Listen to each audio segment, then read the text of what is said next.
Boa tarde, meus amigos. Mais um episódiozinho onde nós vamos falar um pouco sobre a questão do processo inflamatório sistêmico. Eu queria trazer, agora que você já tem um pouco da ideia do que vem a ser essa inflamação sistêmica, eu gostaria de trazer para vocês algumas coisas que realmente agravam o processo. Então, assim, se você se identificar com alguma dessas coisas que eu estiver falando por aqui, você tem que começar a pensar numa estratégia para modificar isso na sua vida. Então, tem certas coisas que alteram, que pioram esse desequilíbrio, vão diminuindo os mecanismos de homeostase com o passar da idade, né? E aí tem todo aquele desequilíbrio, e aí o indivíduo, então, vai ampliando o seu processo inflamatório. Então, tem algumas coisas que agravam isso e eu gostaria de trazer para vocês aqui. Então, uma das coisas, sem dúvida, é o fato de o avançar da idade, porque os mecanismos de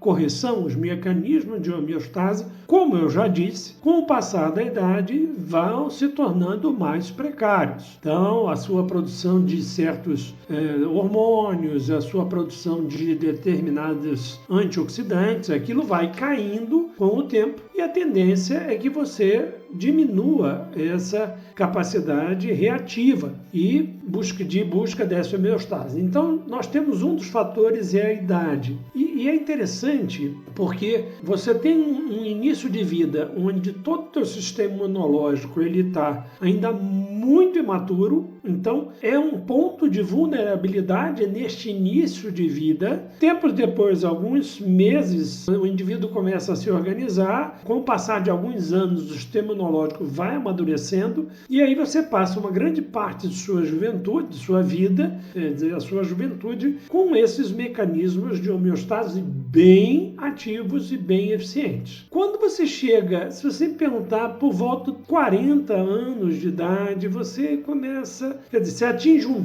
pico de eficácia por volta de 21 a 23 anos de idade, mais ou menos. Depois você tem uma leve queda a partir dali. Uma leve queda. Quando chega aos 40 anos de idade, essa queda se acentua. E aí sim você tem um acelerar deste processo de degradação. Quando você entra na casa dos 60, você tem outra aceleração e na casa dos 80, outra aceleração. Então, peraí.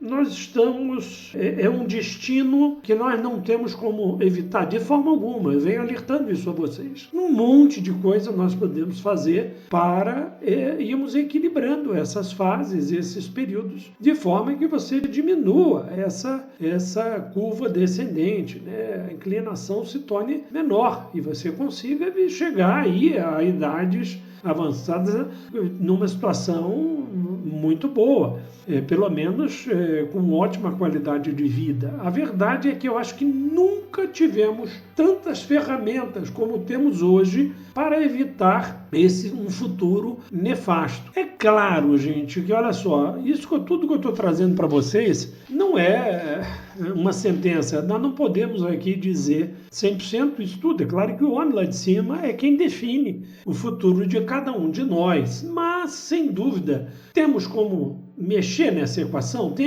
Há algumas variáveis que são manipuláveis? Sim, definitivamente sim. Então, a idade é um fator de piora do processo. Quanto mais... Aí muitos pacientes falam assim, meu Deus, mais um remédio? Muitos pacientes eu mostro para assim, não, você não está tomando remédio. Você está tomando, na verdade, suplementações para corrigir esses problemas, esse declínio funcional, que sim, se não tratado, vai levar à doença, vai levar a uma piora e um aprofundamento da saúde do indivíduo.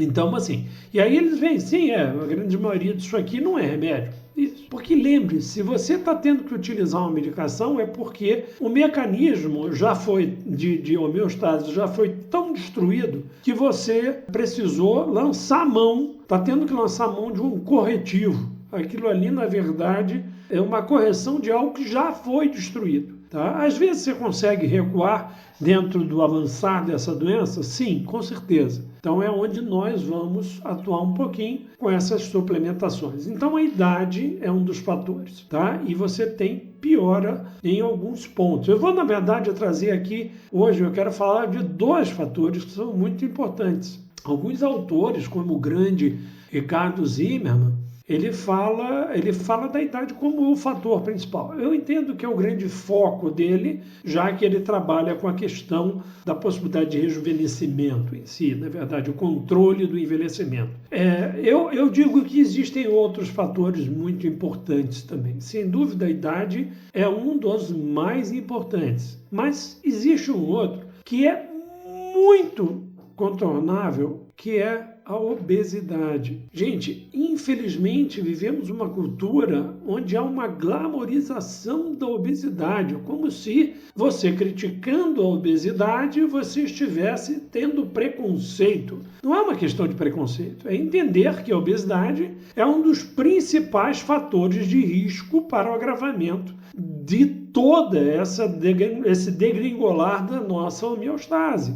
A obesidade, que é um fator evitável, ela produz ela incrementa violentamente a produção de uma série de substâncias inflamatórias, aquelas que eu já disse, como o TNF-alfa e as interleucinas. Você tem um aumento da liberação disso, você tem um aumento da liberação de insulina e uma sobrecarga do seu fígado a ponto de que quando o fígado não consegue dar conta dessas 1001 substâncias ruins que estão sendo produzidas por esse excesso desses adipócitos no corpo e essa alteração do funcionamento da insulina, o que acontece é que esse fígado ele tenta depurar essa substância, não consegue, e aí numa tentativa desesperada para tentar dar conta disso, às vezes ele precisa depositar, ele serve então como, ele passa a depositar substâncias, e aí você encontra ferritina alta,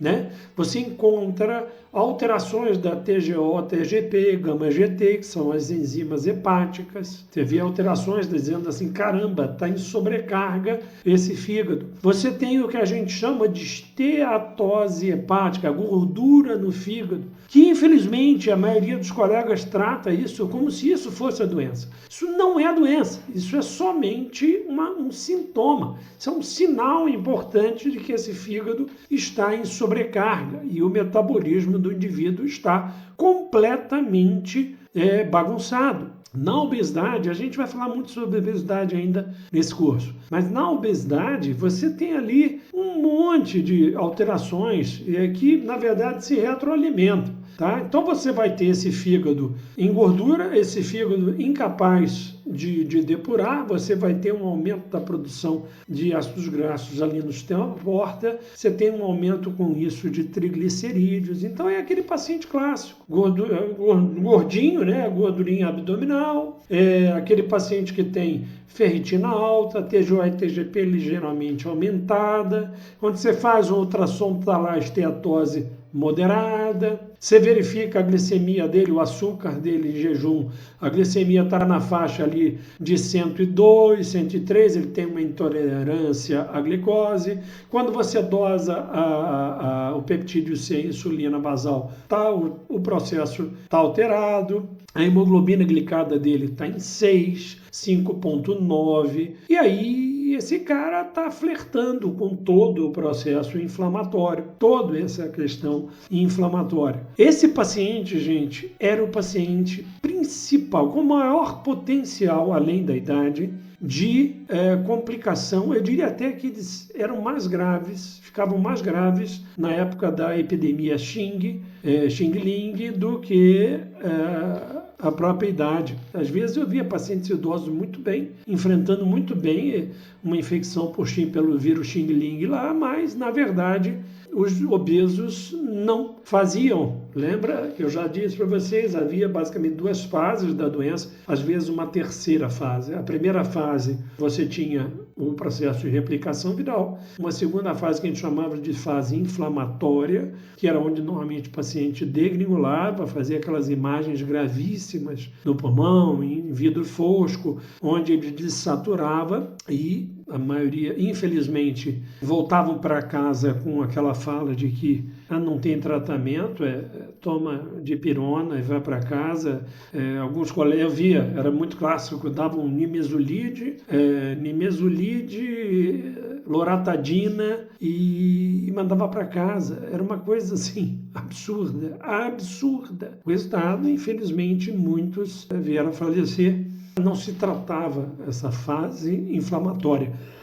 Essa fase inflamatória no paciente obeso era simplesmente assim, devastadora, onde você já tinha uma quantidade grande de substâncias inflamatórias circulantes, você aumentava muito ali. Então eram os grandes candidatos à complicação de fase secundária. Me lembro, tive até um parente que fez um quadro inicial de replicação viral, nós atuamos, e aí ele, em vez de seguir a orientação de um repouso, maneirar, evitar consumir carboidratos, voltou à vida normal, resolveu fazer uma faxina geral na casa. No dia seguinte abriu o quadro inflamatório, já estava 2 dias assintomático, abriu o quadro inflamatório, ele era obeso, um paciente bem obeso, e abriu o quadro inflamatório e realmente quase ficou muito grave, porque nós conseguimos intervir e controlar esse quadro inflamatório dele, mas sem dúvida ele quase poderia ter ido a óbito,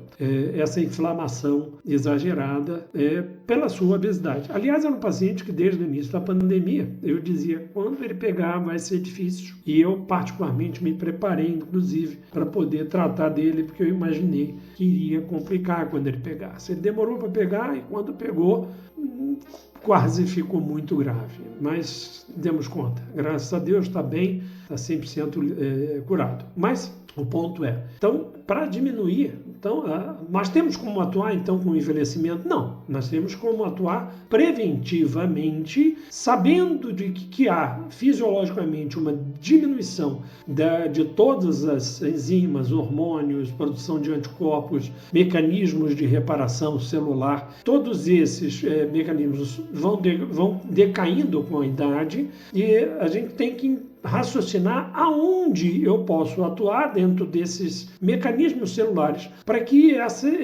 esses mecanismos de homeostase voltem a ficar vigorosos. Então, dá para atuar nisso? Dá, muito, muito. Eu, hoje em dia, me sinto muito mais saudável do que há 15 anos atrás, muito mais. Você tem condição de mexer com isso, né? A segunda é a obesidade. Esse é o fator principal. Vamos parar com a glamorização da obesidade. A obesidade, que eu vou falar muitas vezes ainda, é uma entidade patológica, é patológico isso, é a base para um processo. Ninguém obeso fica longevo, ninguém obeso vive muito, e se vive, vai viver com muita dificuldade, com um monte de problemas associados, porque produz substâncias inflamatórias o tempo inteiro. O obeso tem sempre dor em tudo quanto é articulação, dói tudo, inflama tudo e tudo complica. Então vamos parar com isso. E já aqui temos 2 fatores que agravam. Não perca a próxima aula nossa, onde eu vou aprofundar com outros fatores também que agravam esse processo inflamatório. Se você não assistiu, caiu de paraquedas aqui, volte à primeira aula, siga com a gente desde o começo. Sou o Dr. André Marroy, sou médico, sou psicanalista. Curta, compartilhe e siga-me. Compartilhe esse material, comente aqui embaixo, faça perguntas. Ajude o algoritmo a empurrar isso para mais pessoas. Tenho certeza que muitos vão se beneficiar. Até a próxima, um grande abraço.